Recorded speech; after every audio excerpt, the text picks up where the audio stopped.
Hey guys, and welcome back to Film Slim. In today's video, we're going to be showing you some of the craziest items to ever enter into the pawn shop.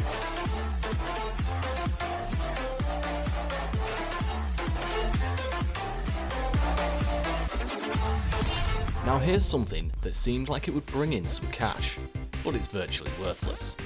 A lot of vintage Pepsi cans. Very cool, yeah, but the resale price is shockingly low. The company itself dates back almost 125 years, originally producing a carbonated beverage coined Brad's Drink. Since then, the drink has changed names twice, to Pepsi Cola in 1898 and finally to its shorter abbreviation of Pepsi in 1961. Sadly, vintage cans are not high on the list of high auction Pepsi items.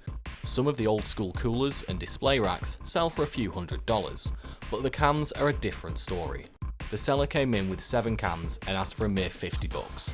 Rick countered with $20 and a deal was made. But basically, they're worthless. Really? You know what? I'll give you $20 for them. Another strange item to have come into the shop was a first issue of the well-known magazine Playboy. This very first issue of Playboy magazine was published in December 1953 and featured Marilyn Monroe as the sweetheart of the month, or as we call them today, Playmate of the month. Only 54,000 copies were printed, as founder of Playboy, Hugh Hefner, was unsure of the magazine's success. They all sold, and Hefner began to build an empire that would be worth $500 million by the millennium. The magazine's first issue is the most sought after, with an estimated value of up to $2,700 for a good condition copy. The seller came into the shop hoping for the megabucks, but ended up walking out with $1,400. Not as much as he had wanted, but you can be sure that Rick will make a tidy profit. Not a dime more.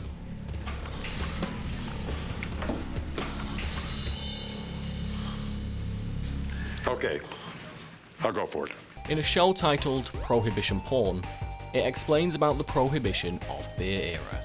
The Prohibition era in the United States lasted a whopping 13 years, from 1920 until 1933. The 18th Amendment prohibited the production, transportation and sale of all alcoholic beverages, which resulted in increased crime rates and illegal smuggling. Andrew Volstead was the chairman of the House Judiciary Committee, which oversaw the prohibition legislation. He was viewed negatively by most citizens. The Bridgewater Death of Prohibition corkscrews were patented in 1932, right before alcohol gained legality once again. The sets feature a corkscrew, shot glass and wine stopper tucked neatly into a coffin-shaped box. The corkscrew masterfully crafted into a seemingly dead Volstead. Although this is a super cool item that has a ton of historical significance, the seller only walked away with $325 for the entire set. Can't go $350. I could do $325, and we can make a deal. Yeah, right. Let's go write it up. Very good. Now, here's another pretty neat bit of JFK memorabilia.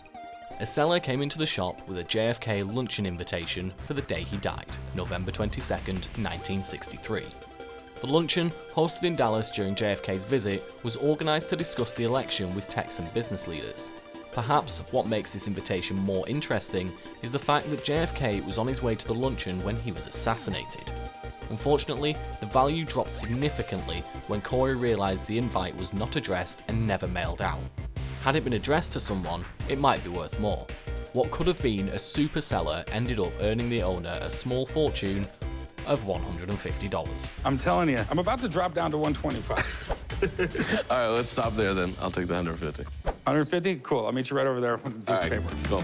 In the episode 80s Porn, we come across an item that is so strange it should be worth a lot, more just because of the people who might be tempted to buy such an item. Now, Super Mario Bros. Is probably the most well-known and well-loved game in history. The first Mario Bros. Game was released in 1983, with Super Mario Bros. Coming out 2 years later. More than 30 years later, over 40 million copies of the game have been sold worldwide. The Mario franchise has expanded to include several other games, a TV show, and tons of Mario merch. This giant Mario statue was originally housed in a video arcade, and given to the seller as a prize for winning a Mario Kart competition. Of course. Considering it's worth probably anywhere between $1,000 to $1,200, the seller got a pretty good deal, signing off at $550 for this piece. $550, and that's the most I'm gonna pay. Sold. All right. I'll meet you at the corner.